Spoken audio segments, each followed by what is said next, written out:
Hello y'all, today we are going to be talking about the Elderwood build. The Elderwood build is an incredibly strong build for multiple reasons. One, it's uncontested. Two, it is very versatile. And three, it performs well from the beginning to mid and can even do well in the late game. One of the incredible things about this build is that it can be played almost at any stage, regardless of what items you have or what chosen you have. This comp is very, very flexible. And the only downside that I see about it is that it's not as strong late game as some other comps. And if you do not have high health going into the late game, you may need to transition out of this in order to top 4. Let's talk about carries for a moment. I prefer Veigar, Nunu, Xayah, even Asol or Set, depending on what items I have, who I see in my shop, and what I'm playing against. I look to make Veigar my carry if I have an early Veigar and I can get lots of stacks on him. His best items are Blue Buff, Hextech Gunblade, Jeweled Gauntlet.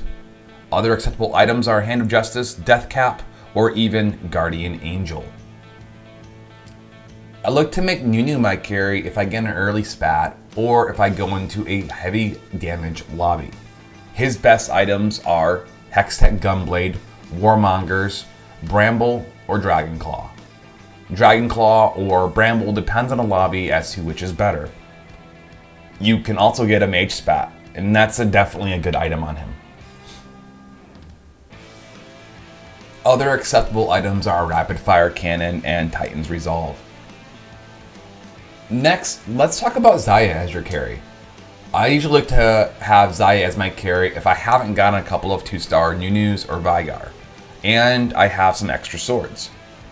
Items that work really well on Xayah are Guardian Angel and Hand of Justice. I prefer 2 Hand of Justice on her, but if I do have those excess swords, I'm going to slam a Deathblade, or if I have a Giant Slayer, Last Whisper, or Static Shiver, even Hurricane's okay. As for Set, it's a very viable carry, and if you did well mid-game or early game, and you have an Elderwood spat, Set is an exceptional option for a carry. He performs really well against Keepers, Brawlers, and Cultists. I like to use Set with Jeweled Gauntlet, Hand of Justice, and Hextech Gunblade. If you're really desperate, you can even use Asol as your carry. Now, I don't like him because if I'm playing Asol, he's usually better in a Dragon Soul comp. And if I have an Elderwood spat, Set is generally better. So that's why I don't like him. I'm not saying that I haven't done it because there's been times where I got an early 2-star Asol and I've used him as my carry. The items that I like on my Asol is a Guardian Angel, a Jeweled Gauntlet, and a Hextech Gunblade. You can also use Death Cap or Hand of Justice or Giant Slayer even on Asol. Now that we've talked about carries, let's talk about items, components, and slammable items. At the opening carousel, I typically go for a sword, a rod, or even a Manateer. Vests and bows aren't very desirable in this comp. If you do get a vest or a bow, look for a Bramble or Titan's Resolve, or potentially an RFC for Nunu. Slammable items include Hextech Gunblade, Tear of the Goddess, aka the Blue Buff, Jeweled Gauntlet, Hand of Justice, Chalice of Power, and Warmongers, pretty much in that order. Mana Spat and Elderwood Spats are also slammable. I prefer a Mana Spat early for Nunu or an Elderwood Spat late for Set. While we're talking about early game, play Brawlers, Keepers, even Elderwood with some DPS tuning. You can play Veigar as an early DPS, just understand that it's going to be inconsistent, but sometimes it's worth it to get him those extra stacks. Typically, I will play a combination of the following: Elise and Rakan plus any 3-cost damage dealer, Malachi plus Tom and any 3-cost damage dealer.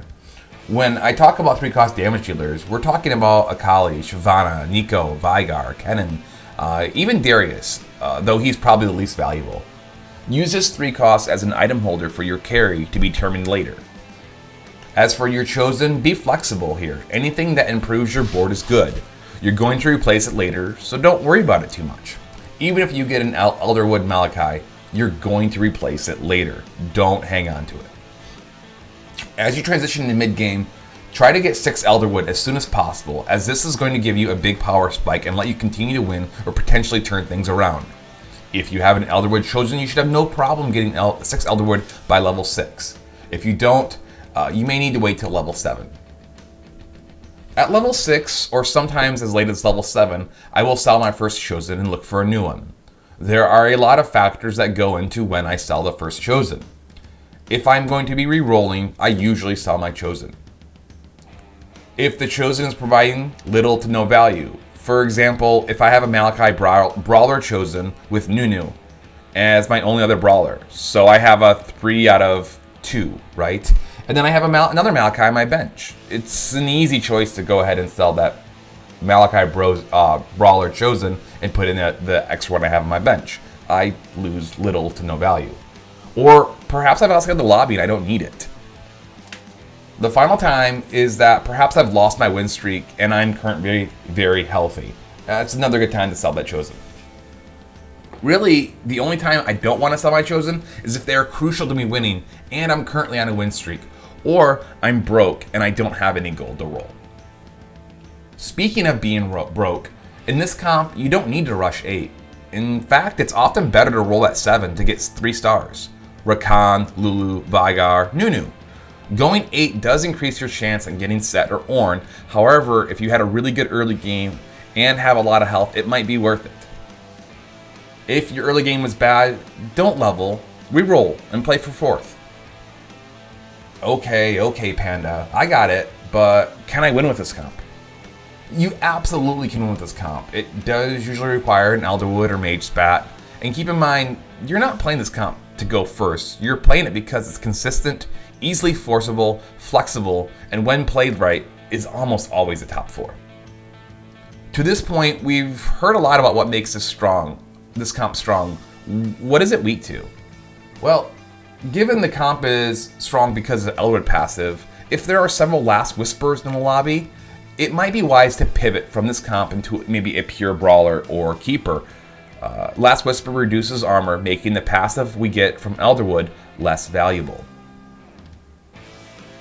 Next, we want to talk about positioning. Now, this will change from match to match and lobby to lobby, but typically the V formation works really well with 2 keepers in the middle, 3 backliners, and 1 frontliner.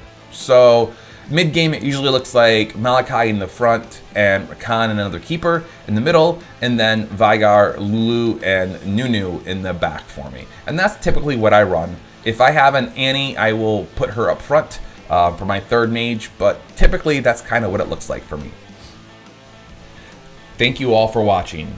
In my next video, I will show a game played in Masters ELO, where I forced Elderwood and talk about what I was thinking and why I made the decisions I did.